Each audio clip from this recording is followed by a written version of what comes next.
Hello, this is Jack Rourke, here with another episode of Being Psychic. Today, I'm really excited to talk to my friend John J. Oliver. More about him in a minute, but to start off, just in case this is the first episode you've ever listened to, is I want to talk a little about why I'm doing this. So for many, many years, of course, if people who may be familiar with my work know me as the author of The Rational Psychic, but also being a professional caretaker, a professional psychic, someone who sees clients day in and day out. And it really shapes how I see the world. And more importantly, I think what I'm talking about here is I've been doing this near 30 years now. And when I was a young man and when I first started out, of course, I would have done things a little differently. I would have presented the work a little bit differently. And of course, naturally, it evolves over the decades. So with that, there's this service orientation that I have in my work now that's really dedicated toward helping people with their personal, interpersonal, and spiritual concerns. And rather than offering a display of ability or a demonstration of a belief system. And this is something that I am really passionate about, because to offer a display, to offer a demonstration in a manner that's pretty commonplace, it feels to me that I'm reinforcing the notion that the world is something happening to us, right? So I'm going to tell you whatever I see. I'm going to offer a presentation, and then the person who is the witness of the session sits and critiques. Maybe they like it, maybe they don't, but maybe they're not even a part of it.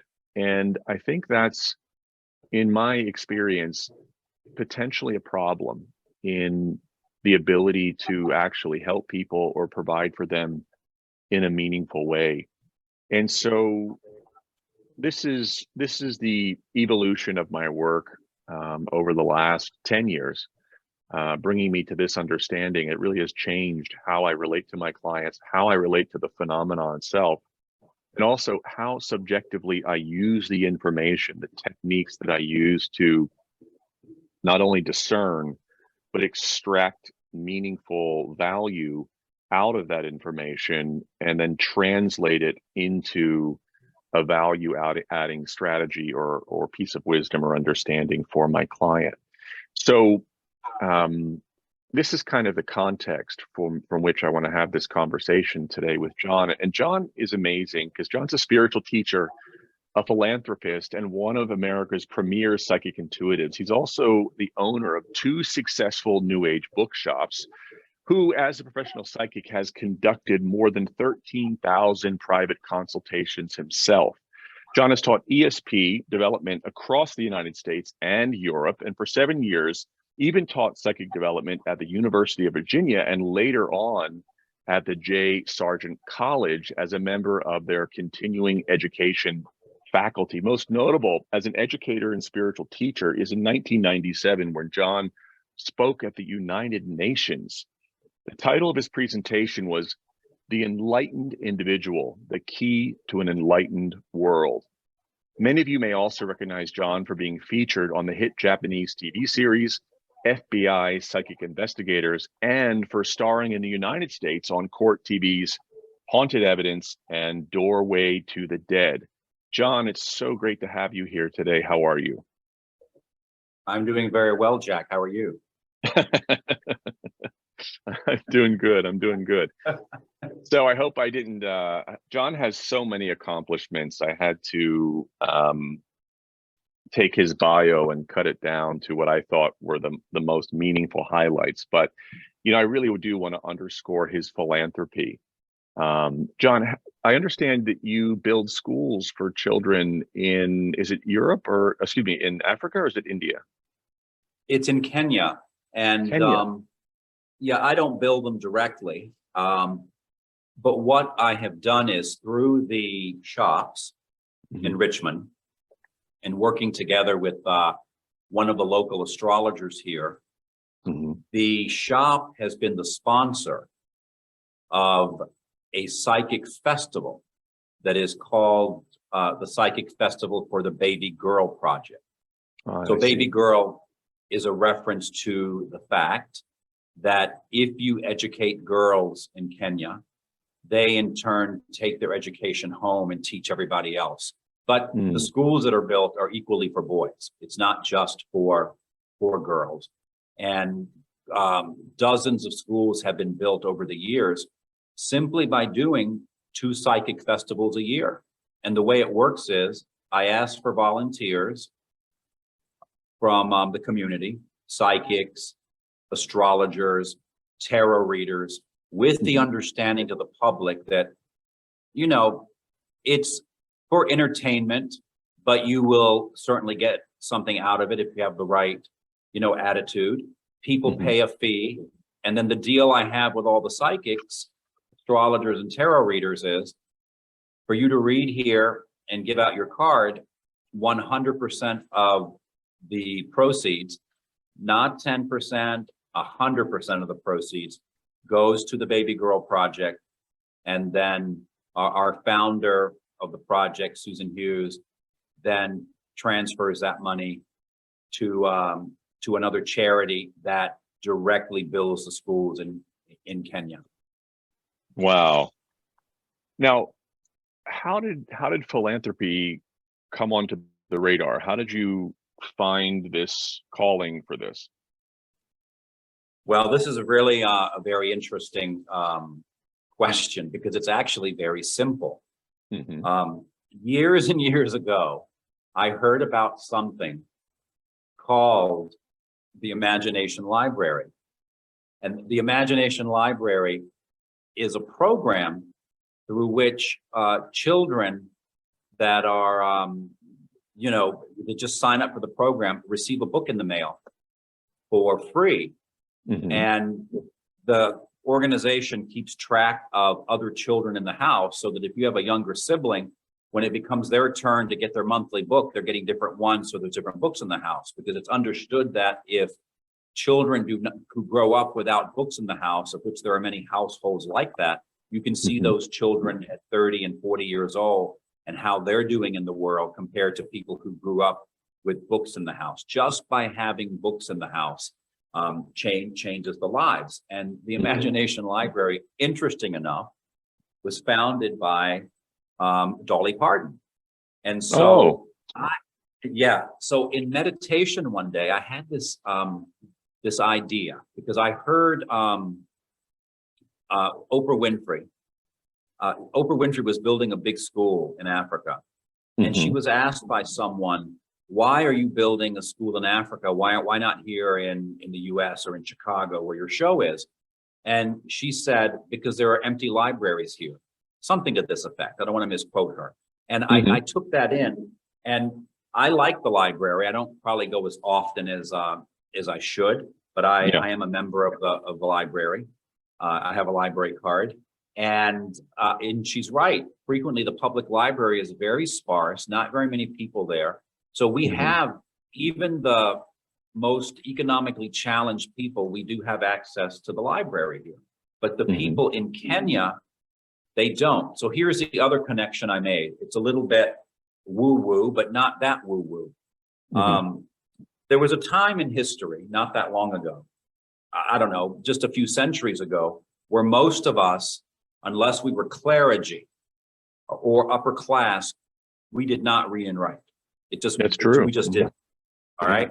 And so I had this revelation that because the clergy was doing it, that writing is a form of magic that we take for granted because we do it all the time. So we don't think of it as magic. But for someone who cannot read or write or have the opportunity to do so, writing is pretty magical for them. It's a form of magic that changes their lives. So if you educate a generation of girls in Kenya, that's going to go on for generations and generations. And because I like magic in that sense, I thought this is and to combine that with the other thing I love, and those are, the subjects of the language and symbolism of tarot and astrology and psychic readers. How do you bring that all together? Well, we brought it all together, and I can't remember the number, but I think it's somewhere around 45, 50 schools that have actually been built in Kenya from psychic festivals. That's amazing. Really, truly. 45, 50 schools. And ballpark, do you have any idea how many children who have been educated in those schools?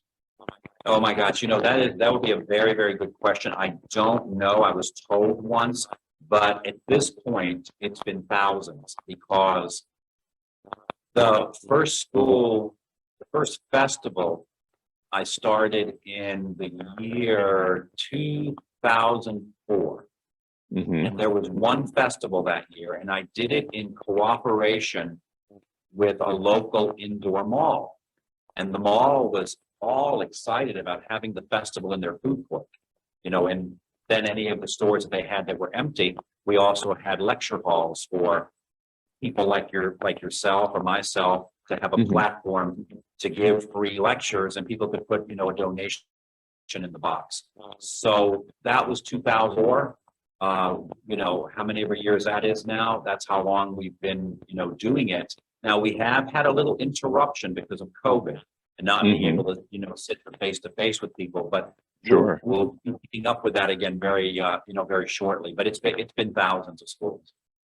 I mean, excuse me, wonderful. Thousands of students. Yeah.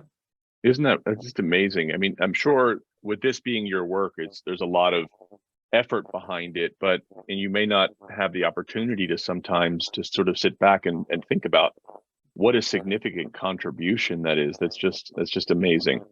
Now I want to comment there. We're having some kind of audio problems. Are you hearing any difficulty? Everything is, I hear it clear. Okay, so hopefully it's just maybe on my end. And more importantly, we'll see with the recording, and hopefully the folks that are listening hear nothing. So I'm just going to pretend that everything's okay, and perhaps it's just in my headphones. So you mentioned this idea of magic, and reading or writing being a kind of magic, and it really is a kind of alchemy, right? I know that when I authored my first book, when the publisher dropped off all the hard copies, and I opened that box and I was holding it in my hand, there really was this kind of magical feeling that came over me. It's like, I can't believe this is in my hand. Opening the pages and reading it is, gosh, I remember where I was when I wrote this, where I was when I thought this, and then I have the remembrance of having these thoughts passing through my head and the context from which these came from, and even sometimes like where did I get this from? And it really is this amazing feeling, and I'm sure anyone who's ever kind of written anything significant can understand just how profound that is, but also is having that experience of holding something physically and tangible. Because any artist, of course, might have that experience where they envision something, they imagine something, and there it is. But John, as a psychic, when did you, or how did you, or how old were you? There's like 19 questions folded in here. At what point did you come to realize that the things that you experience perceptually may be different than the boy next door, your parents, other people? And how did you learn to trust that? And what was that kind of process of recognizing, I see and feel the world in a way that might be unique from others? Yes, that is a very wonderful question. So, yes, that experience you talked about of holding your book in your hand, and the actual process of the writer is one form of magic. And because you're channeling a stream of your own consciousness, and perhaps a stream of some universal knowledge that way. But the other thing, you know, where I am right now, Jack, sitting right now, is I'm in my office building where I also teach a number of classes. And right now I'm in Richmond, Virginia. So it's where I happen to be right now. And I'm one block away from the childhood home of Edgar Allan Poe. And Oh, wow. when I have my dog here and I walk him in the neighborhood, my imagination goes to, oh my gosh, this very street right here. This is where Poe, you know, walked when he was 12 years old, 10 years old. The linden tree garden across the street from his house. This is where he played. But the process of reading is a magic, because when you read an author, let's say 100 years from now, someone's going to read your book that's a graduate student in parapsychology who's going to gather up the writings of, you know, 20th and 21st century psychics to do their PhD paper on and come up with some theory about it. When that person is reading your book, they're essentially doing telepathy with you. That's a realization I had that just astounded me. When you are looking, because, you know, if you pick up a book in a foreign language, you don't understand anything, you know, some language you really don't know, Hungarian or Russian or something that's difficult for Americans. It's so the magic is in having to learn that, deciphering that language that then allows that other person's mind across time to go into your head. And I often thought that when I was in high school, you know, reading books for English class or reading poetry. And I really had the experience when I was in Latin class. And we were translating the Aeneid by Virgil. And, you know, we would get a stanza or two a night to translate, because Latin is kind of hard to translate. And it occurred to me, oh my God, I'm having a telepathic experience across time with Virgil. Now, I know that's not telepathy in the way that we think of in the but not in the I'm sorry to interrupt, but this is kind of exciting, John. You're right, but not in the conventional sense, the way people understand telepathy. Right. But, you know, that's so true, because I never really thought about it like that. Is you can read, when you read an author, you can see their words, you might understand their point, but you might also get a sense of their character or their person or their individual disposition, and that can be pleasing in and of itself or displeasing. But there is this kind of felt sense. There's a kind of a subliminal download of that person where you might be able to imagine, or maybe it's literal, you know, where the garden they were sitting in when they composed that prose, or what happened. And it is something. It is multidimensional.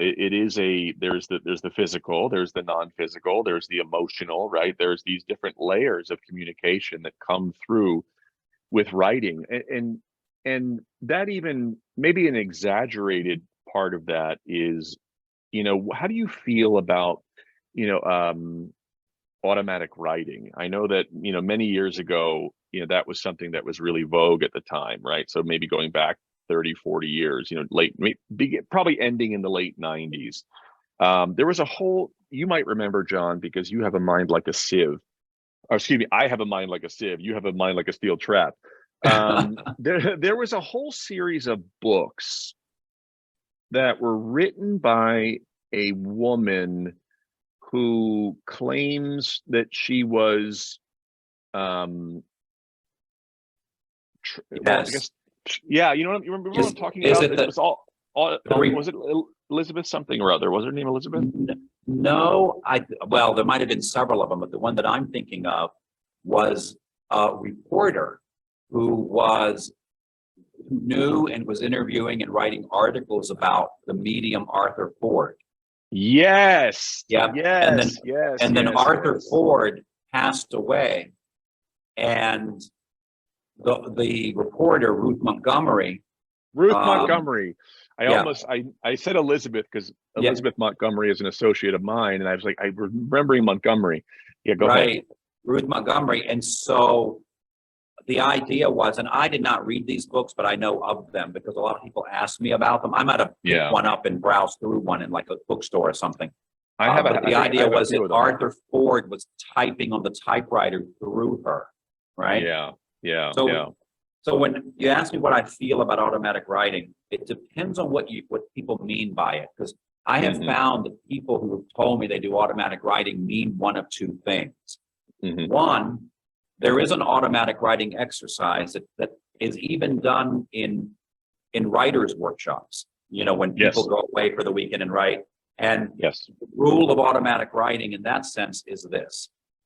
The teacher, the monitor of the room tells you to start writing.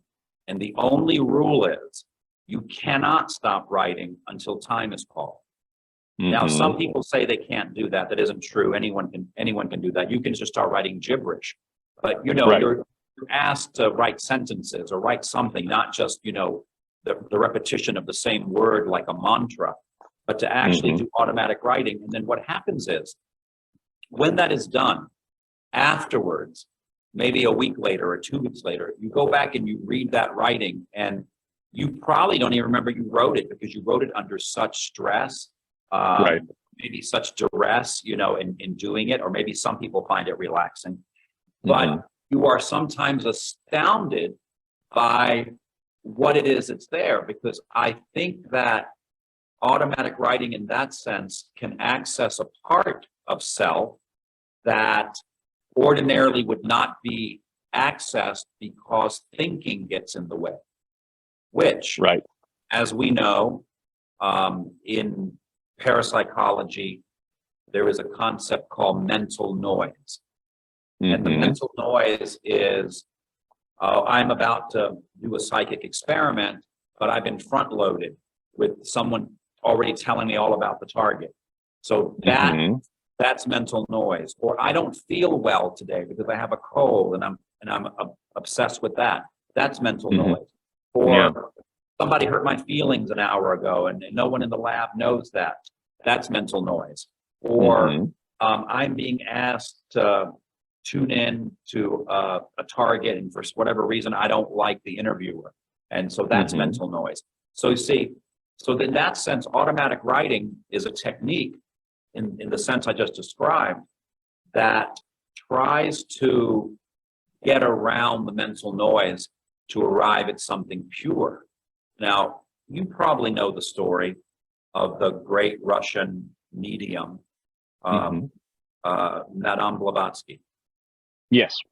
Madame Blavatsky came to New York City, and as I understand the story, Madame Blavatsky was sponsored, nurtured by, really assisted by an attorney whose name has gone out of my mind. And this attorney said that he would sit with Blavatsky and he would hand her a blank piece of paper and she would ferociously write. And then she would hand him the paper and he'd give her another one and she would ferociously and very quickly write. And that became the content of her work, of which the organization Theosophy and its derivatives like the Rudolf Steiner derivative, what is that one called? Anthroposophy or something of that sort. And then the Rudolf Steiner work, of course, that came with the derivative out of the Blavatsky work, you know, we see evident in our society today with the Waldorf schools. And a lot of people who send their kids to Waldorf schools don't realize it's based on channeled automatic writing type of material. So I know, isn't that interesting? So, it's just kind of funny. So that writer's technique is one kind of automatic writing that I've, like I said, seen some very fascinating work come out of. There's another kind, and that is the type where the automatic writing seems to be related to some sort of somnambulistic ability where one is asleep or partially asleep or in some sort of a trance and the hand is down and it seems that the hands are writing on their own. And actually, I have done that, all right? I have not produced any works. That's why when I when I think of Blavatsky just furiously in automatic writing and producing these works, that's pretty impressive if it's true. I mean, there are these works, but I have meditated deeply enough that I could put a pen in my hand and put a piece of paper down, and my fingers will scribble on their own. But it doesn't take me over. If I take a deep breath and pick my arm up, it stops immediately. Now, so therefore, I do wonder, well, that's about as much as I can do. You know, my hand just twitches up and down and, you know, sometimes makes little circles. That's about it. But does that mean then that somebody else can access part of their mind more automatically that way? And I suspect maybe it works. For some people. For some people, maybe there, you know, that kind of the process that you're describing is often associated with the beginnings of what people call physical mediumship, which is where there's allegedly a discarnate entity that or uses the physicality or even the vital essence of a living being to manifest material or to channel or speak through the body, that kind of thing. But there's a whole bunch of things to unpack there. The going all the way back to this idea of collecting the signal from the noise, right? So any emotional attachment or irritation, physical discomfort, you know, we haven't planned this conversation. What's interesting for me is I live like a little baby cow, like I'm a veal, right? People sometimes say, you know, Jack, you know, why don't you do things in person anymore? Or why don't you do things on Zoom? It's because when I'm working, I'm in a dark room with the shades drawn. And I spend all day, every day doing that, right? But I also work with a pad and a pen, you know, much like how you were describing. And when I was very young, I would put myself in a meditative state, and there's this kind of progressive neuromuscular relaxation, pranayama, and then just a really like letting go. It's like walking up to the edge of a 30-story building and saying, "Thy will be done," and falling over, right? And just somehow you don't smash yourself on the way down. But in that state, you know, I would kind of make little geometric figures and scribble and things, and that activity was a way of keeping the linear logical left brain occupied while the right brain opened up and then just sort of showed or took us on a journey of, you know, sight, sounds, taste, textures. These kinds of things would then may or may not be recorded on the page, but then of course would be orated. But even to orate, we're using, you know, an aspect of our brain that isn't entirely creative. So even that becomes mental noise. So there's this procedure or process that happens as part of the unfoldment, which can take years at times. And it really is being able to balance that left and right hemisphere so that there one isn't getting in the way in the other, and actually one is actually serving the other, right? The linear logical is kind of then being, you know, it becomes the instrument of the right brain for communication. And it's just a wonderful thing. Now, John, with your students, would you, so we can, I think there's a similarity between the process of automatic writing, where you're either occupying the left brain or you're exteriorizing the noise, right? Any anxieties or predisposition, you know, biases and things, all of that energy as tension is channeled through the pen onto the page, and is so that leaves the instrument, the body, the mind, the spirit kind of untethered, where we can do our work. But it kind of another way of doing that is, and I think we talked a little bit about this in my last recording, but it's this notion of speed talking, right? Is where young mediums or young psychics, they're encouraged just to talk, just whatever comes to mind, you know. Yes. And where would you see that as these two things being maybe two sides of the same coin, the writing versus the just orating or speaking, whatever comes to mind? Yes. I am a big believer in that, Hmm. especially for people who are just getting started, Yeah. because it's exactly as you described it. And it's interesting how we have a similar process, because if I'm going to sit down to do any sort of reading, I like to have a clipboard with some blank paper on it. And Oh yeah. I have no plans for it. Hmm.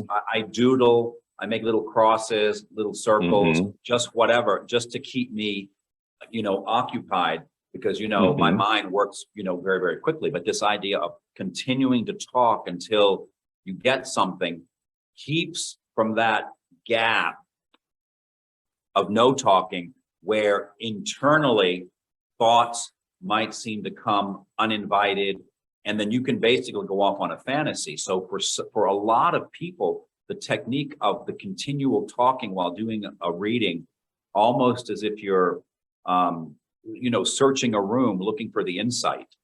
Hmm. You might have to talk 2 or 3 minutes until, oh God, I got it right now. I can give you an example of that. Sure. All right, I was shooting an episode of Haunting Evidence for Court TV. Hmm. I Now believe, let me stop you right there for a second. yes, Just yes, because anyone who is unfamiliar with production, TV production, it is not an environment that's conducive for extrasensory perception. It just isn't. It's full of distraction, it's full of expectation, what producers are hoping to get, what they want you to do. If you're shooting on location, there's people watching who aren't part of the crew. There's the crew. And I know, John, like you and I might have similar experiences where, crew is oftentimes they're getting paid, right? They're not there because they're interested in what you do. They may not even believe in it. So you're having to open yourself up and be as vulnerable as one would be when they're unmasking and allowing their nervous system to be exposed to whatever comes. And you're surrounded by people who may be cynical or unkind, or plus there's all the environmental noise. So all of that is noise. That's not the signal. And it takes a certain kind of discipline to be in that environment, to create your own sense of safety and be able to discern the information that's required. So John, talk to us about your yes, process in that environment. yes, yes. Now, you are absolutely 100% right. And I have had that experience many times. But fortunately, I'm so grateful that I did not have that experience on Haunting Evidence. Oh, good. On this particular show, everybody, the director, the producer, the videographers, the makeup artist, everyone was just so open and good and seemed interested. If they weren't interested, they certainly did a good job convincing me that they were. Mhm. So we were in Philadelphia, and the situation was this: there was a woman who accompanied her husband to a medical conference in Philadelphia. While Mhm. he was in the medical conference, of course, she was not part of the conference. She would go out for the day.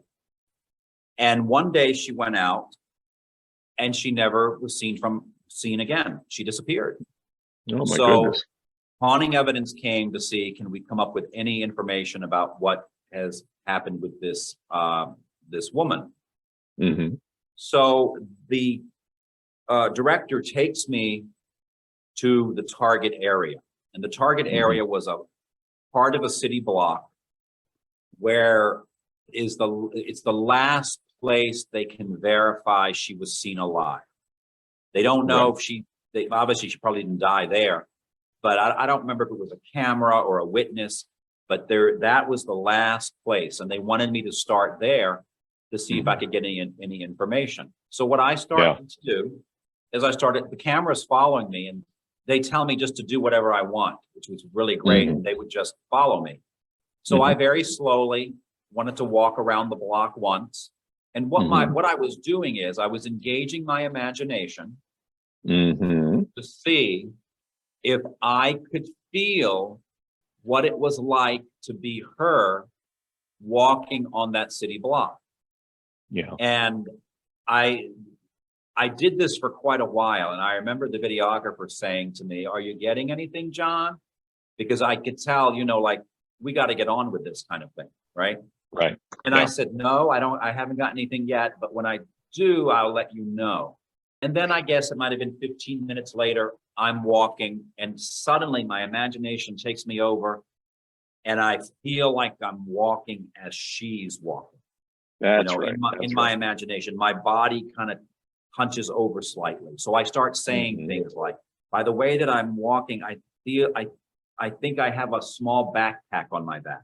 I start to describe the kind of clothes I'm probably wearing based on the way I'm, if a woman is wearing a dress, the walk feels different than if she's wearing tighter pants.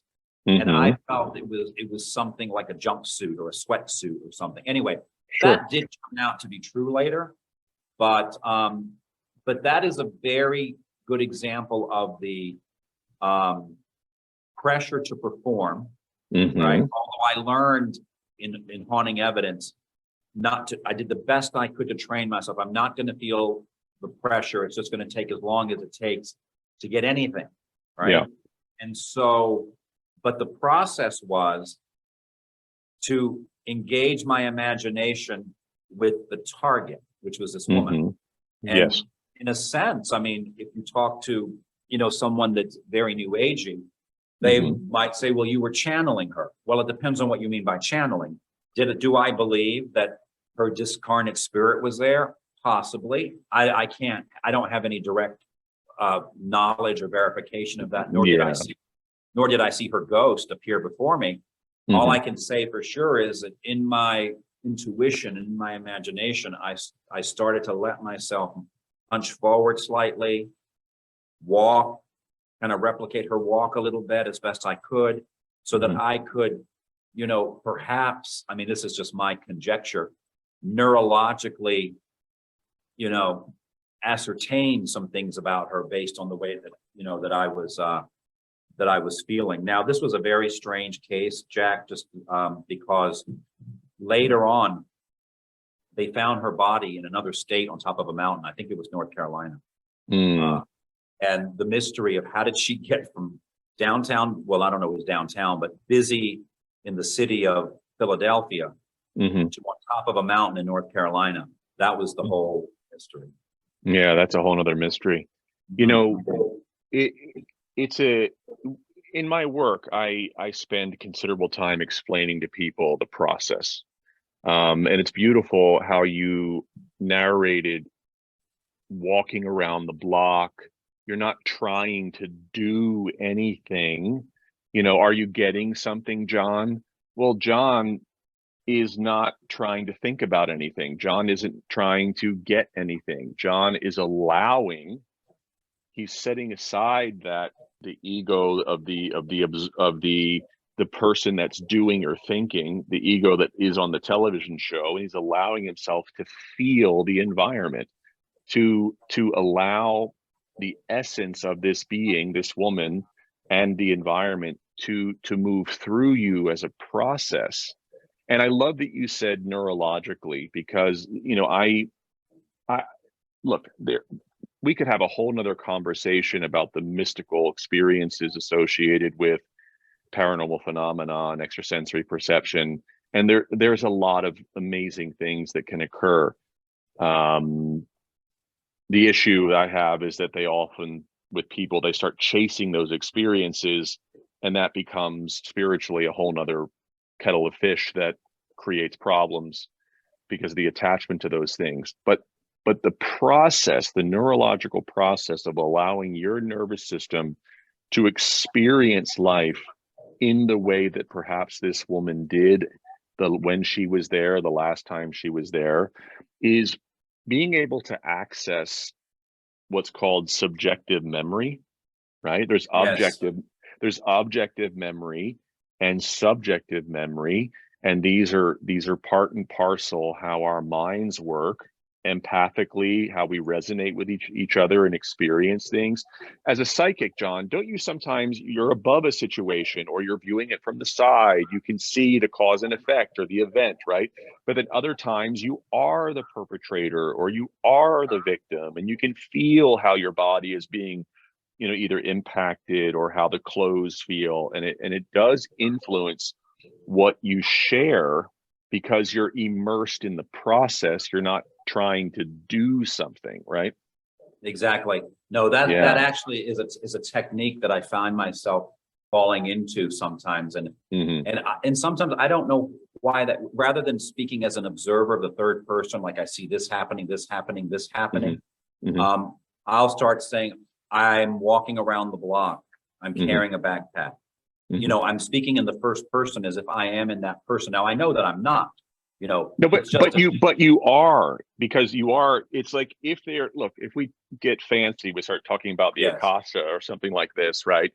It really is that you're attuning your frequency to the drive that contains the memories of this person, and then you're downloading her first person experiences, and the physical vehicle that commonly identifies as John is now having the first person experience of this woman. And that's the subjective self. That's taking that subjective memory. So I'm convinced that when we start talking, I this, I that, I'm doing this, it's really because we are animating. We're taking that recording of that person's experience and plugging it into our machine, and we're talking as if, right? I think that's really what, neurologically, that's what's happening. We're accessing the information remotely. So it's, could it be a ghost? Could it be this? It could be a lot of things. But what we do know is that you're accessing information, and the information organically flows through you as an expression of a subjective experience related to the target personality, the woman that was lost. And that speaks to a whole nother thing, though, John, is I've noticed over the years is, allowing your nervous system, my nervous system, you as a practitioner, your nervous system, when we allow our nervous systems to function in an other than ordinary way, right? Have you noticed any wear and tear, right? So it's very common in the history of the people that do what I do. And of course, this isn't you, but it's not me either. But there's a common with weight, alcohol abuse, interpersonal relationships being problematic, abusing food. There's all these ways that historically people who do this kind of work, cigarettes, how they're busy managing their nervous systems. And could you speak for folks about spiritual practice as a way of maintaining and managing the nervous system, one, so that the work can be, you can remain a kind of equanimity, if that's even a word, right? You can be equanimous, not overly identified with the ego of, I'm John Oliver, I was on television, right? Or I'm Jack Rourke, I was on television, right? Is like, you're a person who has a nervous system that's soothing and calm, and that the emanations of your being are pure, versus the noise coming out of you as a result of being a psychic, all of that ego. And then, but also is being able to live without suffering any of the needs to do the things to mitigate the stress on the nervous system in unhealthy ways, and even having just normal friends and a healthy life is how do you do the work that you do, and what role does your spiritual practice play in it, so that the psychic work isn't your spiritual life, and then that becomes the foundation for spiritual bypassing and this kind of spiritualized ego. Right. I have certainly been in the situation, and I'm sure you have, as well, where you will meet a psychic who is the greatest of all time and everything. really, really, really proud of their ability, I guess. So I think that maybe because I started very, very young in this, like I was asked to do the way I got started. I was asked to do my first police case when I was 16 years old. And that's how I became exposed to, doing work with, law enforcement. But even someone, I remember being 18 years old and meeting a gentleman who was, I believe, 100 at the time, or about to turn 100, and he knew Edgar Cayce. Oh my goodness! Yeah, even Edgar Cayce, as we know the story, didn't follow his own channeled advice about his diet and taking care of himself properly. That's right. And I have seen that over and over and over. So I do have a spiritual practice. It's not a holier than thou practice. It's very, very simple. I have practiced martial arts since I was 11 years old. I'm not as active a physical practitioner now as I used to be. Simple meditation, yoga. So I would say to anybody, if anyone out there, wherever anyone is, could just find a simple yoga school to learn to meditate in and to adhere to some of the martial arts or yogic principles, I think that would help just the whole life in general and keeping one healthy and in check. I do want to say this, which I've said this to many younger people. I have never had a drink in my life. I have never had a beer. I'm not a Mormon or anything that way either. All right. Who has these kinds of rules. I think it was because of martial art. I remember when I was in church, 7 years old, they gave me a sip of wine. It was so disgusting. I quit drinking after that. That's what I always. Religion turned you off booze. Yeah, it was religion. I got off booze. So, and I think when around the same age, I lit a cigarette for my grandmother, and that's the only time I smoked. So I don't smoke, don't drink. I've certainly never had a marijuana cigarette or done drugs or anything that way. Now, having said that, I have no judgment against people who do those things in moderation. In fact, I've given people bottles of wine as presents, but at this point I figured that I haven't started, so I won't start. And because if one has a problem with those areas, life is already challenging enough. Yeah. Getting on drugs or alcohol or anything else is only going to make it worse. So, and I know that's a very simplistic statement to make because there are people who generally do have addiction problems, but I have seen this addiction problem and this ego problem in, in the psychic community. There's a story that I want to share. I'm not going to say the name of this person, but I was 18 years old and there was a psychic who was working on the same police case that I was. And I was really, really, really excited about the fact that another psychic at the time had also volunteered to come in and work on the case. And I will say her name. Her name was Dorothy Allison. And she's a psychic that she had a special badge from the Nutley, New Jersey Police Department. And the family of this missing child asked me, said, John, do you think you could ask Dorothy Allison to also come and help with this case?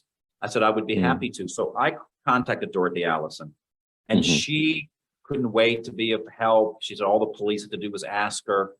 When the third psychic in this found out about this, there was an emotional explosion. Well, I think I know who she is. How dare you? How dare you call in another psychic when I'm the very best one there is? And I said, what? And I was 18, and that was my first direct experience of the, of the psychic ego. Now, I have a lot of self-esteem myself. I don't feel I'm better than anybody else. I actually don't feel my intuitive abilities are any better than the average person who takes the time just to tune in and learn. I think a lot of times intuition is about, everyone has intuition, but there's a certain ability to develop your own personal cosmological language to translate the intuition into something usable. That's why, that's why you see every psychic I've met has their own variation of technique.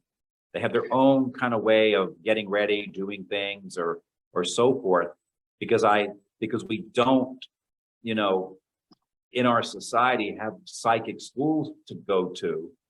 Although we do have trainings and classes and stuff like that. We do, but not easily found when you're first coming up, that you develop your own. It's like an artist who said, here's some paint and some canvas, paint something. You never went to school, then you have a long process for discovering your own technique. So I think that that intuition needs to be mediated.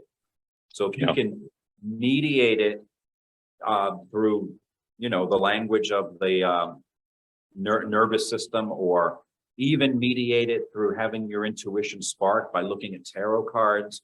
I don't even care what it is. It can be bones or shells. I had a shaman from Guatemala years ago. He had a bag of, I don't know what was in that bag. It was a lot of interesting stuff. It was shells and crystals and stuff. And he shook the bag and he threw it on the table. And he proceeded to tell me what it all meant. And I have no idea what he was doing.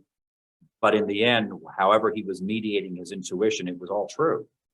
Right. That bag of tricks, as it were, is really the same as you or I using a pen on a page.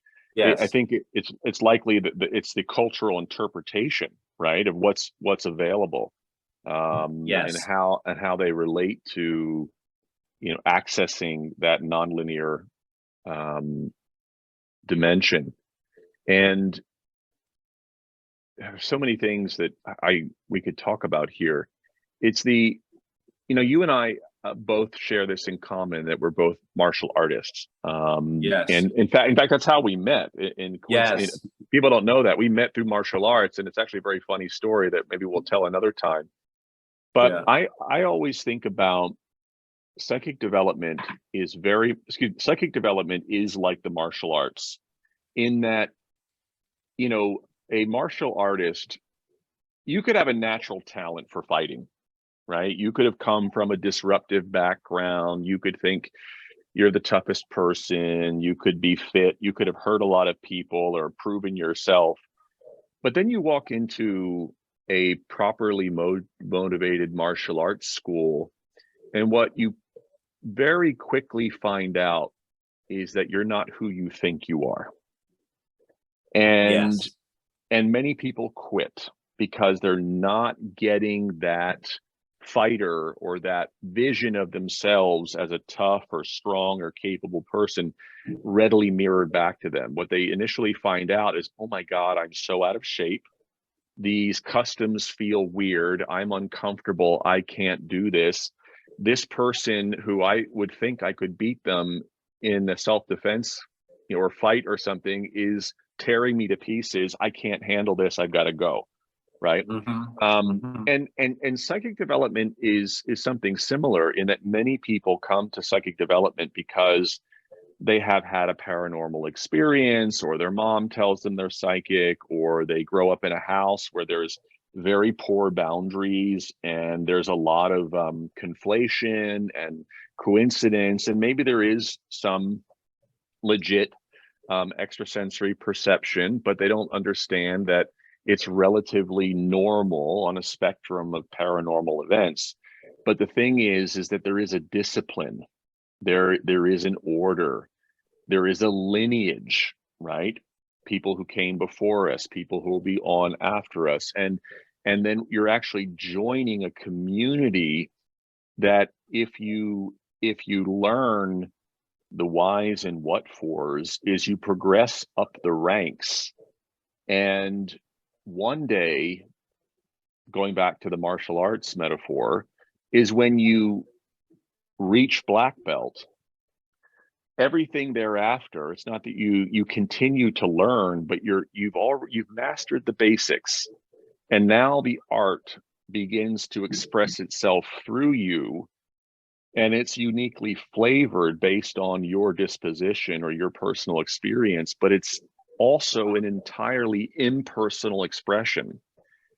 And with psychic phenomena, sometimes there's a resistance to training. There's a resistance to being insignificant and learning while you're kind of gaining some mastery over basic skills. And the basic skill isn't the ability to demonstrate phenomena, it's the capacity to access information in service to others, not your own ego. And so many never make it to black belt, which means they never get to the point where you are, and where the experience is, it's no longer me, John, doing this, me, Jack, doing this. It's no longer about showing what I can do. It's I deeply understand the process when I activate the attunement and how can I serve you, right? It's a totally different thing. And then the spiritual practice becomes a way of purification, right? A way of maintaining balance. And you said something to me in a private conversation, and this is not anything personal, so I'm going to say it, but I asked you a similar question about, because I admire you a great deal. I think you're really, really intelligent, you're talented, you're clever, and I really admire your candor and humility on top of all of your accomplishments. And you're just a funny, nice guy. I like you. But I asked Thanks, you, Dick. oh, let me give you another compliment then. But Well, my thank you point very was, much, Jack. I like you a lot too. but you remember, this was like 6 months ago, and I asked you a question. I was like, well, John, how do you stay so grounded? And you said, I carry my own water. Yeah. Tell people what that means. So I carry my own water. I, as a spiritual practice, make sure I take out my own trash, clean my own sink, because those things help to ground you. And if anyone, for example, that's listening is versed in let's say the language of astrology. In astrology, the chart is set up so that you have houses opposite each other. So the 6th house is opposite the 12th house. In the 6th house, we do things like that. We take out the trash. We clean the sink. We carry our own water. And in the opposite house, which is the complementary house, is where we have transcendence, where, someone like the Dalai Lama or Gandhi or, a saint might experience, union with the universe. But you have to do the work on earth and stay grounded and humble in order to get there. And so earlier you asked, what is my spiritual practice? I guess the main thing is I take out my trash every night. It's very important to stay grounded in knowing where you come from and knowing that you are, that every equality consciousness does not mean that everyone is the same, but equality consciousness means that everyone is worthy, and it doesn't matter. I've always felt that it doesn't matter what job anybody has, as long as they try to do it well and they come about it honestly. All jobs have some equality, in that sense. So that's what I mean. Carry your own water, take out your own trash. If you're in the situation where you have household staff and you want to come back down to earth, tell your staff, I'm the one that takes out the trash. Do everything else, but I take out the trash. For example, you have to, or you could start, believing in your own ego too much. Yeah. It's really important to have that grounding. For me, is especially during the pandemic when everyone was locked at home for months and months and months on end, is every day I would order my day so that I would finish work usually 4:35, and then I would take the dog for a walk, and we would walk miles, or I'd go let her play, and it was a way to kind of connect with her and bring myself back down to earth, and then come back into the house, and then we do whatever domestic chores that need to be done. And and having those relationships that allow us to be seen and heard and felt as fully human, right? Not as someone that's, somehow unique or special because of some kind of paranormal ability, but understanding that the paranormal ability is there in service to others, and it can be healing, it can be potent, but is for the well-being of ourselves and others, is kind of finding that place where you can feel connected, seen and valued for who you really are, so that as a human, the capacity to love is natural. And something that I say to all my psychotherapist and psychiatrist kind of clients is they get really wrapped up in technique and analytics and ideas, and they get overwhelmed by clients because of the constant demand on their time and their person, and they forget that really at the end of the day, ESP doesn't heal people, right? Psychology doesn't necessarily heal people. These are strategies and techniques that we use to add value, but at the end of the day, it's our capacity to love, which is really what heals, right? And so Yes. I love that, I take out my own trash, whether that's a metaphor for you taking a moment to breathe and release and do your meditation and feel grounded and connected, or you're literally knowing, look, I've neglected my house, I've been so busy, I got to take the trash out. And then Yes. you organize your inner and outer environment, so holistically you feel, I'm home in my body, I'm home in my place.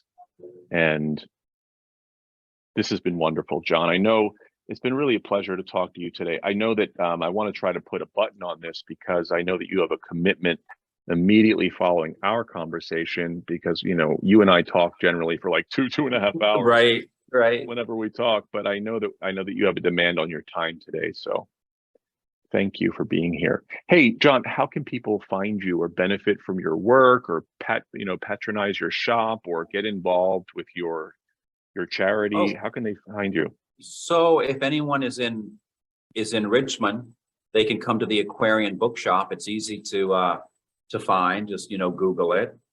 If you're interested in the Baby Girl Project, I think that is also a .com, babygirlproject.com, and you don't even have to come to a psychic festival. You can send a donation. And anyone who just wants to reach out to me, John J. Oliver, and the J is an initial.com, and there's a place there to send me an email. Fantastic. So John is teaching a class after this. So lucky, great news for all of his students. I'm not going to keep you anymore, my friend, but thank you for making the time. I look forward to talking again. And for everyone else, thank you for listening. I do hope this was informative or fun or entertaining for you. And above all, take out your own trash. Thank you, Jack. Thank you. You're welcome. Bye now. Bye-bye.